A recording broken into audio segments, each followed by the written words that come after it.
guys, this is Ben with Ronin Factory, and today I'm going to be showing you how to install their upgraded shift bushings for your Focus ST or Focus RS.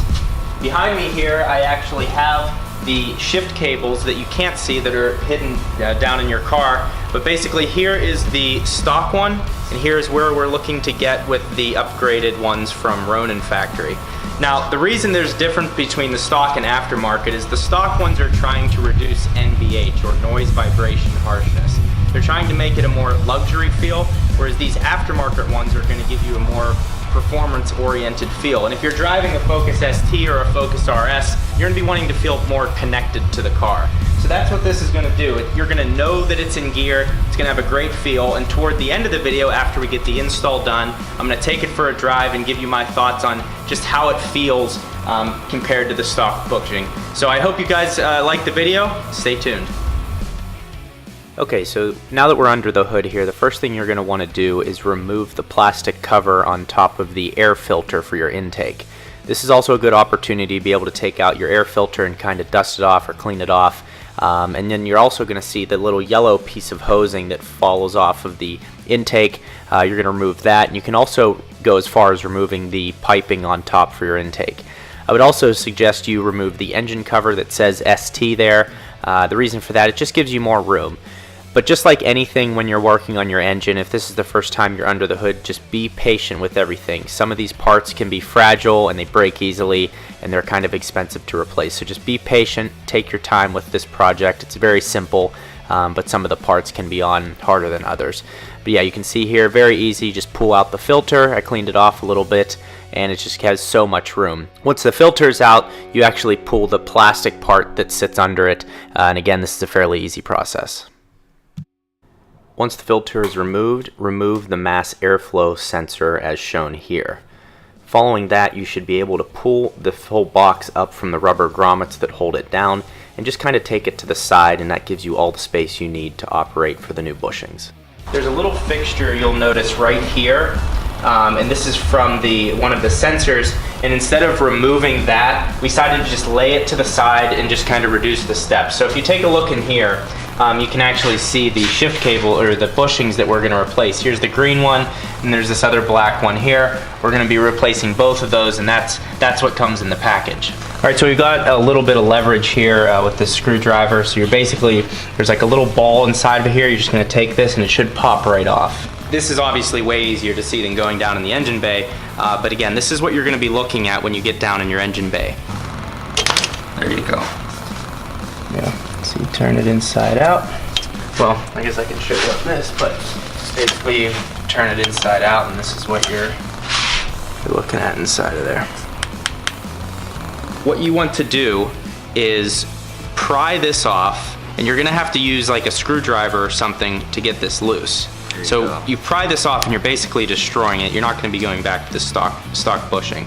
So once you do that, we then took cutters similar like this, so if you have anything similar to this, and we scored the plastic all around the edges because you're trying to get to this green part here, which you will reuse in the aftermarket bushing.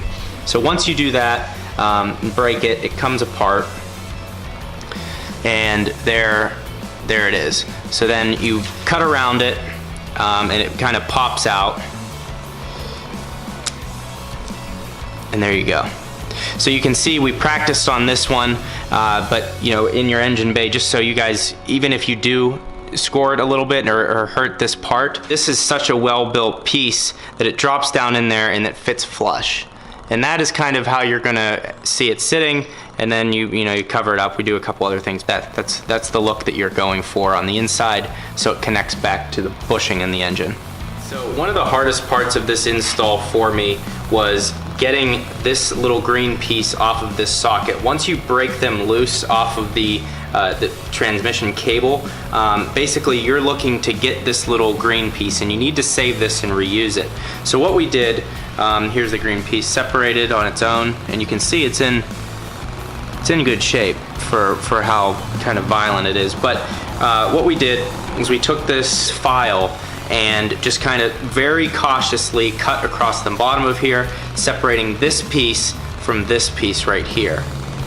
So once we were able to file that down, it came off, this popped right out, and now we're able to reuse these green pieces right inside of the new bushings. So you'll see how it just drops right in there.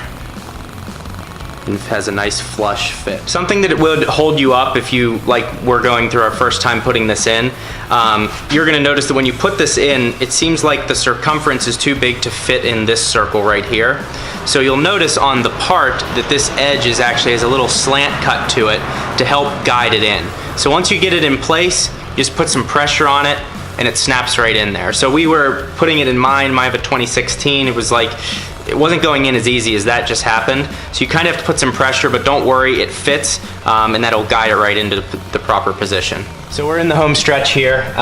What you want to do first is drop the black piece on. Again, you're gonna have this green piece facing down so it sits flush like I showed earlier. So that snaps on, let it rest, let the black piece loosely rest there. You're gonna clamp this top piece, and then you're gonna let it meet from the bottom. Then you're just gonna spin the bottom piece.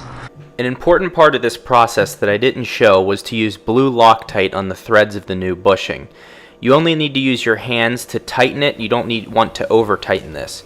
The reason you don't want to over tighten it is because the plastic part within the bushing can be over tightened and add friction to the shift gear when returning to neutral. So just use your hands, use the blue Loctite, and you will be fine.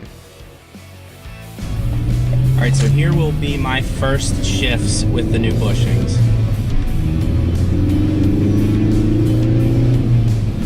Oh my goodness. So the feeling that you get is just a much more mechanical feeling. When you're pulling the bushing apart, you will see all of the parts that soften the shift and make it more comfortable, whereas as an enthusiast, you want things to feel mechanical. It's almost like a metal on metal, but in a good way, skid across through the shift gate. It feels like a gated transmission, like in an old Ferrari. Very good feeling. Hopefully this video will help you with installing it. There are some tricky parts to it, but once you understand those parts, you should be able to get this done within an hour. There's no increased vibration when you're at idle, and it just, it is in gear. That is the difference.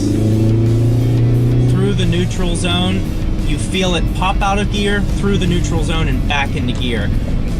This is a really good upgrade and for a really nice price. So I hope you guys liked the video, and I hope you enjoy the product. Thanks for watching.